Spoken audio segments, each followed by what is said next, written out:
Guys, we are at Nandi Bagh Resort, Karjat, and it is so beautiful, so connected to the nature, greenery all over. But yes, it is too sunny and hot today.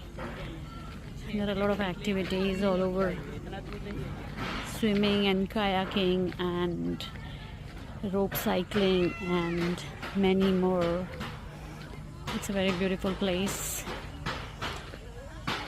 So we are here for the whole day along with the friends, and we'll be having a gala time.